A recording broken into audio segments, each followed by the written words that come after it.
মুভির শুরুতেই আমরা মুখোশ পরা এক ব্যক্তিকে দেখতে পাই, যাকে পুলিশ গ্রেপ্তার করে এনেছে। এই লোকটাই হলো আমাদের আজকের গল্পের প্রধান চরিত্র অর্জুন সরকার, যে পেশায় একজন পুলিশ অফিসার। তাই জেলে থাকা এক লোক অর্জুনকে বলে, তুমি পুলিশ হয়ে কেন মার্ডার করেছো? গল্প চলে যায় অতীতে। আমরা দেখতে পাই অর্জুন এক লোককে গাছের সাথে উল্টো করে ঝুলিয়ে গলা কাটছে, সেই সঙ্গে এই খুনের ভিডিও ধারণ করছে। এরপর অর্জুন থানায় যায়। আজকেই তার এই থানায় পোস্টিং হয়েছে। বর্ষা আর দিবাকর নামের দুজন পুলিশ অর্জুনের কাছে এসে বলে, একটা কেস এসেছে, আমাদেরকে যেতে হবে। অর্জুন তখন তার টিম নিয়ে তার নিজের করা খুন ইনভেস্টিগেট করতে যায়। খোঁজাখুঁজি করেও কেউ কোনো প্রমাণ পায় না। এরপর আমরা দেখি অর্জুন একটা মেয়ের সাথে রেস্টুরেন্টে দেখা করতে আসছে। অর্জুনের বাবা অর্জুনকে বিয়ে করাতে চাচ্ছে, কিন্তু কোনো মেয়েই অর্জুনকে পছন্দ করে না। সবাই অর্জুনকে রিজেক্ট করে দেয়। একদিন অর্জুন মৃদুলা নামের এক মেয়ের সঙ্গে দেখা করে, তবে এবারের গল্পটা পুরোপুরি ভিন্ন। মৃদুলা অর্জুনকে পছন্দ করে। প্রথম মিটিংয়েই তাদের মধ্যে ভালো একটা বন্ডিং তৈরি হয়, তারা প্রেমে পড়ে যায়। এরপর আমরা দেখি অর্জুন আগের মতোই আরো একটি লোককে ঝুলিয়ে রেখেছে। অর্জুন লোকটাকে খুন করতে যাবে, এমন সময় জঙ্গলের মধ্যে থেকে কে যেন অর্জুনের দিকে একের পর এক গুলি ছুড়ে যাচ্ছে।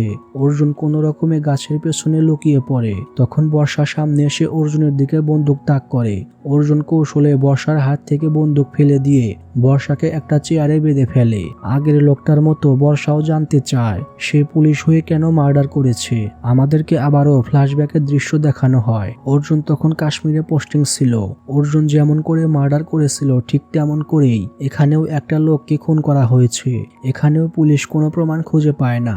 জায়গাটা ছিল গ্রাম থেকে অনেক দূরে। তাই অর্জুন তার টিমকে বলে মাটির উপরে থাকা বরফ গলাতে। পুলিশ যখন বরফ গলাতে শুরু করে তখন তারা সেখানে গাড়ির টায়ারের ছাপ দেখতে পায়। দেখে মনে হচ্ছিল একদম নতুন টায়ার। তাই পুরো টিম আশেপাশে থাকা সমস্ত মেকানিকের দোকান থেকে জানতে পারে 4 জন লোক নতুন টায়ার লাগিয়েছিল। অর্জুন তখন তার পুরো টিম নিয়ে ওই 4 জনের বাড়িতে তল্লাশি চালায়, জিজ্ঞাসাবাদ করে। এর মধ্যে এক লোকের বাড়িতে তালা মারা ছিল। অর্জুন আশেপাশে দেখছিল, এমন সময় এক লোক বাড়ির মধ্যে আসে। পুলিশ দেখেই লোকটি ভো দৌড় মারে। অর্জুনও লোকটির পিছু নেয়।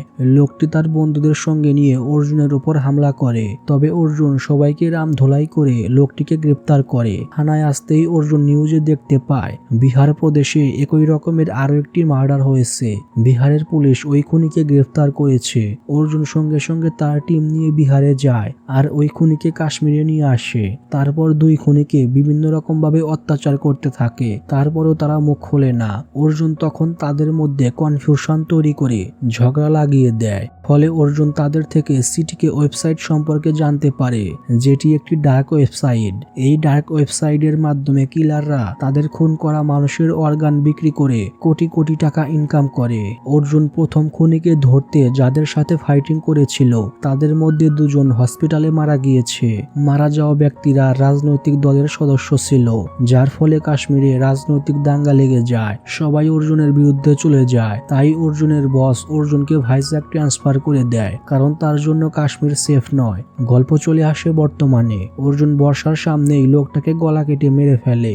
আসলে অর্জুন সিটিকে ওয়েবসাইটের সঙ্গে যুক্ত হতে চায়, আর সিটিকের মেম্বার হতে 2টা খুনের ভিডিও ওয়েবসাইটে আপলোড করতে হবে। তাই অর্জুন 2 জন ক্রিমিনালকে এনে খুন করেছে। একদিন বর্ষা সিটিকে ওয়েবসাইটের একটা ভিডিও অর্জুনকে দেখিয়ে বলে, পিছনের ওই কিল্লা রাজস্থানের। কিলার একটা ভিডিও আপলোড করেছে, তার মানে কিলার আরো একটি খুন করবে। বর্ষার কথা শুনে অর্জুন ওই কিলারকে ধরতে রাজস্থানের জয়পুরে যায়। তারপর জয়পুর পুলিশের সাহায্য নিয়ে কিলারকে খুঁজতে থাকে। একদিন অর্জুন কিলারকে খুঁজে পায়। কিলার একটা মেয়েকে খুন করার জন্য নিয়ে যাচ্ছিল, কিন্তু অর্জুন কিলারকে মেরে তার হাত থেকে মেয়েটিকে বাঁচিয়ে নেয়। অর্জুনও কিলারের হাতে চাকুর আঘাত খেয়ে হসপিটালে ভর্তি হয়। সুস্থ হওয়ার পর অর্জুন দেখে সিটিকে থেকে তাকে মেম্বার হিসেবে অ্যাপ্রুভ করেছে। সিটিকের মেম্বাররা বছরে একবার এক জায়গায় মিট করে, আর এই কারণেই অর্জুন সিটিকের মেম্বার হয়েছে, যাতে সে পুরো গ্যাংকে একসাথে দমন করতে পারে। এবছর সিটিকের মেম্বাররা অরুণাচল প্রদেশে একত্রিত হবে। অর্জুনকে বলা হয়েছে নাহারলগন বাস স্টপে আসতে, তাকে সেখান থেকে পিক করা হবে, আর তার ফোন আর ওয়ালেট স্টেশনে ফেলে দিতে বলেছে। অর্জুন বর্ষা আর দিবাকরকে নিয়ে অরুণাচলের উদ্দেশ্যে রওনা দেয়। তবে তার বস মৃদুলাকে তার সাথে পাঠায়। মৃদুলা যখন ট্রেনিং নিচ্ছিল তখন থেকেই মৃদুলা অর্জুনকে ভালোবাসে। অর্জুন কোনো পুলিশকে বিয়ে করবে না, তাই মৃদুলা তার পরিচয় গোপন রেখেছিল। বাস স্টপে যাওয়ার পর অর্জুনকে পিক করতে 3টা গাড়ি আসে। অর্জুন আগে থেকেই একটা গাড়ির ব্যবস্থা করে রেখেছিল। ওই গাড়ি নিয়ে 3 জন অর্জুনকে ফলো করে, কিন্তু একটু পর 3টা গাড়ি 3 দিকে চলে যায়। তাই দিবাকর একদিকে, বর্ষা একদিকে আর মৃদুলা একদিকে যে গাড়ি 3টিকে ফলো করে। এদিকে অর্জুনকে একটা পুরনো প্রাসাদে নিয়ে যাওয়া হয়েছে। অর্জুন সেখানে সিটিকের সব মেম্বারদের একসঙ্গে দেখতে পায়। সবাই পার্টি করছিল। এই সুযোগে অর্জুন প্রাসাদের মধ্যে যায়। ঘুরতে ঘুরতে অর্জুন দেখে অনেকগুলো লোককে খাঁচায় বন্দি করে রাখা হয়েছে। অর্জুন সিটিকের কন্ট্রোল রুম থেকে স্যাটেলাইট ফোন থেকে সিগন্যাল তার খুলে নিয়ে গাড়িতে থাকা রেডিওতে লাগিয়ে একটি রেডিও ফ্রিকোয়েন্সি বানিয়ে ফেলে। এরপর অর্জুন পার্টিতে জয়েন করে। এখানে একটা লোককে মেরে ফেলার জন্য আয়োজন চলছিল। অর্জুন পার্টিতে জয়েন করার আগে রান্নাঘরের গ্যাস সিলিন্ডারের চাবি খুলে দিয়ে এসেছিল, যার ফলে প্রাসাদে বড়সড় একটি অগ্নিকাণ্ড ঘটে যায়। এই ঘটনায় সিটিকের লিডার আলফা বুঝতে পারে তাদের গ্রুপে একজন পুলিশ সদস্য ঢুকে পড়েছে। তাই আলফা নতুন মেম্বারদের ফাইটিং লাগিয়ে দেয়। যে সার্ভাইভ করতে পারবে সেই সিটিকের সত্যিকারের মেম্বার বলে গণ্য হবে। তাই অর্জুন সবাইকে মেরে ফেলে। এদিকে মৃদুলা পুলিশ ফোর্স নিয়ে ওই 3 জায়গায় অ্যাটাক করে, কিন্তু সেখানে অর্জুন ছিল না। উল্টো তারা দিবাকরকে হারিয়ে ফেলে। দিবাকরকে তুলে নিয়ে যায় আলফার লোক। আলফা দিবাকরকে অর্জুনের সামনে এনে বলে, ওকে মেরে ফেল, তাহলে বিশ্বাস করব তুই পুলিশ না। অর্জুন মিথ্যে মিথ্যে দিবাকরকে মারার অভিনয় করে।